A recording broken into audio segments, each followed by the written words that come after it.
what's good YouTube, what's good Facebook, wherever you're watching me from. You understand?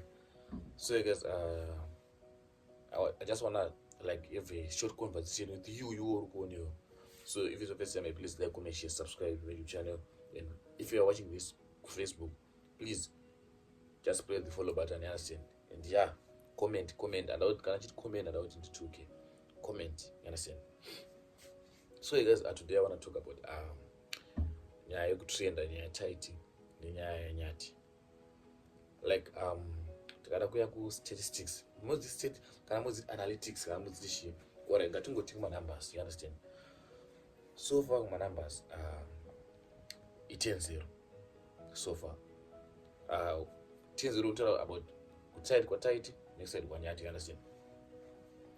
So far Nyathi pama-numbers akalida kuna Tytie. And today I don't want to talk with you to my sides, but I want to talk the reality, like the background, so you understand. So far, from my numbers, Nyathi akaruwa Tytie. Seri next year, like butter majari, toasting everywhere, you understand? And the way Nyathi is moving now, like the way you apana mo akwasa kubata, like for my couples, we're not talking like about my couples in Zimbabwe. And when we're talking about my couples mainly, but trending now, we're talking about Tytie and Nyathi, right? Yet we have another couples in Zotanazona, but they're not part of this board, they don't do dramas, right? So when you're talking about Tytie and Nyathi, to tell you, Nyathi akachi master, and to tell you my numbers. So, like, to cut the long story short, my fans are Tytie, and my fans are Nyathi. Like, they fight in comment section, like, I don't know. We all know it's a problem between those guys.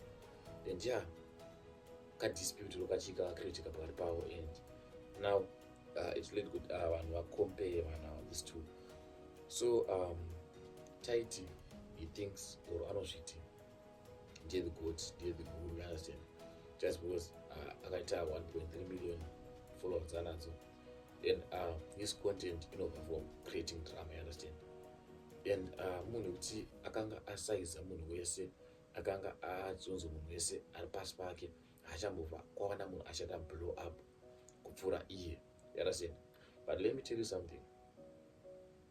Nyathi is two way bigger. Do you call it 2 way bigger or way too bigger? I don't know, but Nyathi is bigger than Tytie when it comes to numbers. Why am I saying this? Nyathi ane anozoma organic fans, like my natural fans. I want to see vanhu vekutoti vanhu vari kufollowa kuti Nyathi aenda kutoilet, okay, tapedza kuona video rake ari mutoilet, apa apapo aenda kudya keke, tapedza kuona video kachika keke, aspenda $2, you understand? So asiyana nemafans aTytie ekuti Tytie akatosubjecta Zimbabwe mulife make, right? So kubvisa kwakaita Zimbabwe mulife make zvakureva kuti Tytie asisina natural fans, you understand? Mafans aTytie vapfuri, akagadzira kavidhio kablowa komba manumbers, vanhu mavidhio pa 1.3 million izvozvo zoroti tine maZimbabweans kana 600 anapa 600,000, you understand? Kana tongoti half a million yandika, then the rest yose vapfuri tizinomwa ka-unfollow mwaita se zvatozva kuti pavanhu vese vana ava vanhu vekuti munhu ananganakirwa nekaskiti kavaita ndika, they don't want to follow. Like if I want to ask you munhu ari kuonewa how many videos dzaunonakirwa nadzo iwo kuona kaskiti ka kuti can follow it, whether ku TikTok, whether ku Facebook, but tomorrow you won't come back or you won't even remember kuti neso ndakafollowa kakapu kakadza skiti kadese, but you kutoita follow waita kwatowedzera manumbers kausari kukapu, you understand? But tomorrow you're not going to come back, you understand? So asiyana nemafans aNyathi kuti vakanakirwa neskiti, look guys, as you can see, mangwana wakadzoka futi Facebook is gonna recommend you because like they're on trend. Vanhu kuti unotoremember kuti vanhu vekunyika kwako, but zvadoza matozvo kuti vanhu vekunyika kwako they will always support you, you understand? Zvasiyana nevapfuri vekuti ukagadzira skit iwo rako roita 1 amusama mbono kuti accounts kana ane 200 followers but ane skit nekana 1 million views is very possible because skit once skit rako rangoita international rinopushwa ku everyone, you understand? So for now that's what Tytie is doing. He's basing with my numbers at this place, more like my numbers ekutengera. I don't have to take my numbers, but they are useless numbers sometimes, you understand? Because those people they won't come back, most of them. I show mama 10 viewers. But she don't know what I'm saying. nevanoona vofollowa ubva vaenda. You understand? Zvasiyana nemari 10 viewers anyati yokuti vanhu vanakira, okay, so this is personal life anyati. Oh, so tomorrow we're gonna come back and see this and that other. So you understand? That's where Tytie paari kurayirwa nanyati. And then tichiri papo pautaura about maintaining numbers. You understand? Tytie akatoisa mentality yekuti drama is the key, like, to success. You understand? Do key yeku maintain numbers pa social media. Yes, sometimes drama is necessary, sometimes drama is not necessary, sometimes drama can help you, sometimes drama can pull you down. You understand? I want you, like, to notice something. Iwewe uri kuonewo ukanzi walikisa manudes, like, what happened to Tytie? Do you know that you won't trend? Do you know that you won't trend? Manudes ako anongoonekwa nawo nekuziva, dzinopera kwadaro, but it's drama. Roti rakaitwa na someone ari pa social media, rakaitwa na Nyathi, so rakunetsa kana 10 million views within 2 days. Wona. So sometimes drama really necessary, sometimes it's necessary, sometimes rona kulift up, sometimes drama can be your downfall. You understand? So Tytie, mukada kutarisa zvakaita last time, he went to Dubai, but munyama wakaita pa moment akaenda ku Dubai ndo mazuva atanga futi kuti akuenda vana Nyathi kuZimbabwe. So zvabva zvatiradza kuti kuenda kuZimbabwe kuita se kuenda kuZimbabwe kwarira kudarika kuita se kudarika kuenda ku Dubai. Why? Chaita kuti kuenda kuZimbabwe kwaNyathi kurire kudarika kuenda ku Dubai kwa Tytie ndekuti Nyathi season ataura pekutanga, Nyathi ane natural fans, organic fans, ane vanhu chacho vari kufollowa life yake, yet Tytie ane 1.something million, but they are not return viewers. You understand? Havasi vanhu vari kuzoona life yake, vanhu vangona kunoriskiti vanhu kuvafollowa vaenda. You understand? So that's the difference between Nyathi and Tytie. Papomere mone Tytie futi abva, like, to keep on maintaining numbers, since he mastered drama, dori kumaintain numbers ne drama, dori kumaintain numbers ne arrange kuti ngati sipi kwenda kuAmerica and at Maldives kana uchikwana kuendeko, but it's not gonna blow, it's not gonna pop up like zvaifanira kuita dai asina kujamba maZimbabweans. You understand? Dai asina kujamba maZimbabweans, dai achine all the support emaZimbabweans, then maZimbabweans ari kufollow each and every sport raarifamba nawo.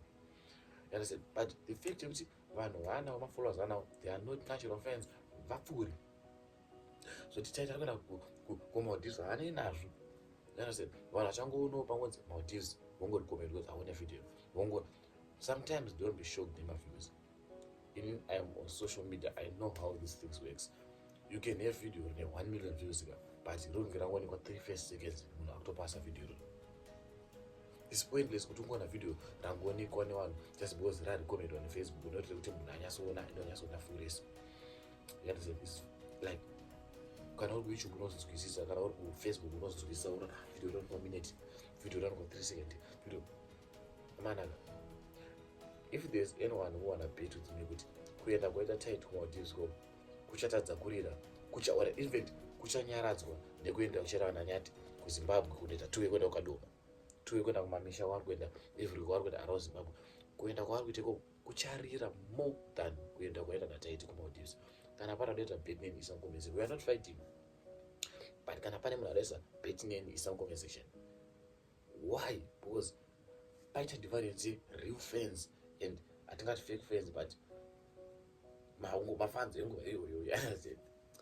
So yeah, that was just the story for today, and I just want to tell you at the end of the topic, I just want to conclude this shit. Nyathi is way bigger than Tytie for now. Because why do that?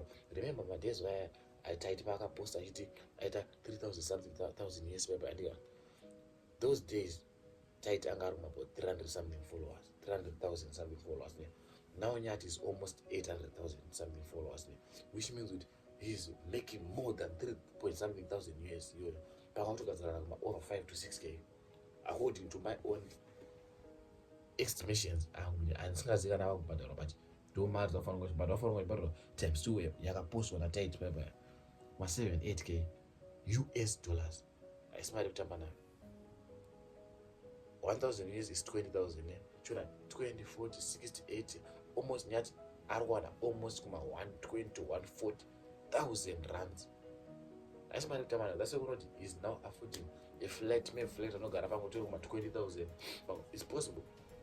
You understand? He's shopping each and every day. He bought an iPhone for about 20,000 because now he can afford. He got brand deals. I don't know offer money, what, but just keep on maintaining level so that's been clever, man. That's mastering the game. You understand?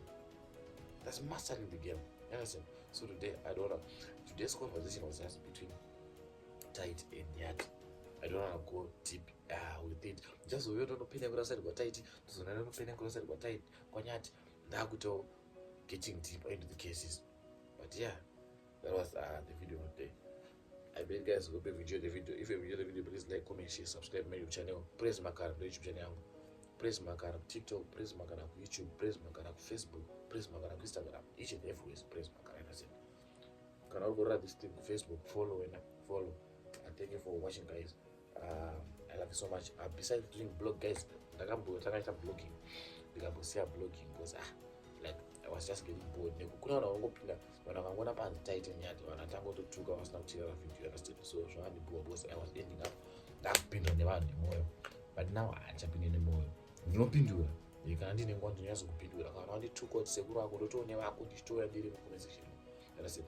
But yeah, I'm one of the best bloggers in Zimbabwe. Watch about my YouTube, you will see this guy is the best blogger, understand? And beside those vlogs, I want to leave this blogging shit, this blogging thing, so please go and check out my vlogs, my girlfriend, go and check out my daily vlogs, my morning routine, what, you understand? So I bet guys will be the video ish. To tell us, I bet guys, hope you've enjoyed the video. If you enjoyed the video, please like, comment, share, and subscribe to my YouTube channel. If you're watching this on Facebook, please follow, like, share, and comment in the comment section. Thank you guys. I love you so much. Thank you.